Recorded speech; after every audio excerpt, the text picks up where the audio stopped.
com a junção de muitas outras pequenas, que se ligam por reação química. Eles podem ser naturais, vindos de plantas, fibras, celulose e seda, ou sintéticos, criados em laboratórios.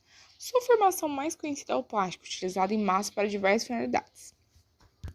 Os polímeros são macromoléculas caracterizadas por seu tamanho, sua estrutura química e interações intra e intermoleculares. Possuem unidades químicas que são unidas por ligações covalentes que se repetem ao longo da cadeia. Os polímeros podem ser divididos em polímeros termoplásticos, termorrígidos, termofixos ou termoendurecíveis, elastômeros ou borrachas. Os polímeros termoplásticos são altamente resistentes e moldáveis no calor.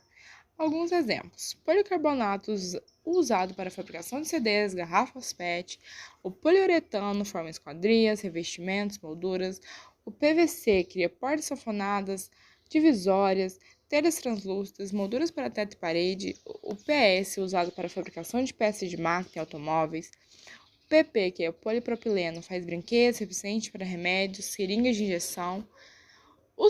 Já os polímeros termorrígidos, por sua vez, se dividem em três: baquelite, usada na fabricação de tomadas e telefones; epóxi, usada em tintas e colas; poliéster, usado em caixas d'água, piscinas, plástico reforçado e até em tecido. Os elastômeros são as conhecidas borrachas fabricadas em pneus, câmaras de ar e mangueiras de borracha. Os plásticos são materiais que, embora sólidos à temperatura ambiente em seu estado final, quando aquecidos acima da temperatura de amolecimento, tornam-se fluidos e passíveis de serem moldados por ação isolada ou conjunto de calor e pressão. Em 1996, foi estimado que a reciclagem de polímeros no Brasil crescia em média 15% ao ano desde o início da década.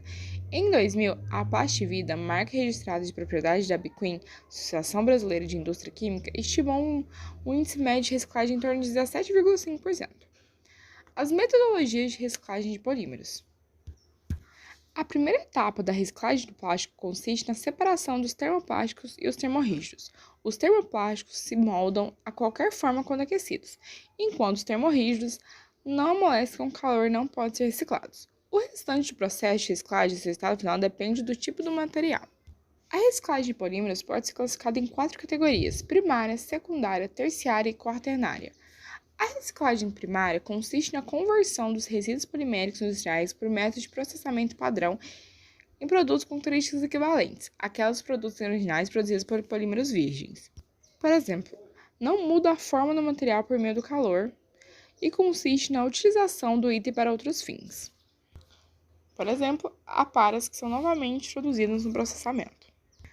A reciclagem secundária, por sua vez, desmembra o material em pequenos pedaços que podem ser unificados para a criação de materiais de menor qualidade.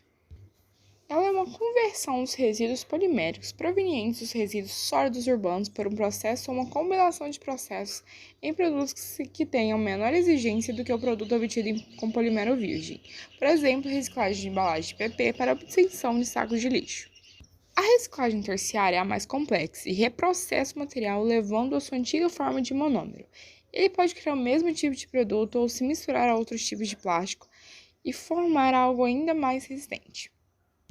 É um processo tecnológico de produção de insumos químicos ou combustíveis a partir de resíduos poliméricos. A quaternária é a mais sofisticada e transforma o plástico em combustível para a criação de energia elétrica e outros fins. Em geral, os polímeros sintéticos não podem ser reciclados, já que não são biodegradáveis.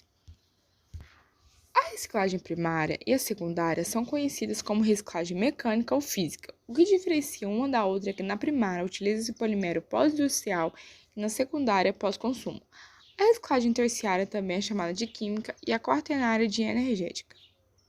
A reciclagem mecânica pode ser viabilizada através do reprocessamento por extrusão, injeção, termoformagem, moldagem por compressão e etc. Para este fim, são necessários alguns procedimentos que incluem as seguintes etapas: separação do resíduo polimérico, moagem, lavagem, secagem, reprocessamento e, finalmente, a transformação do polímero em produto acabado. A reciclagem química ocorre através de processos de despolimeração por solvolise ou por métodos térmicos, ou ainda métodos térmicos catalíticos. A reciclagem química é muito utilizada na indústria, na Europa e no Japão, enquanto que no Brasil ainda está em desenvolvimento. Reciclagem energética. Se o reuso do resíduo polimérico não é prático e econômico, é possível fazer o uso de seu conteúdo energético através da incineração. No Japão, os resíduos sólidos urbanos são pré-separados em materiais combustíveis e não combustíveis para serem incinerados.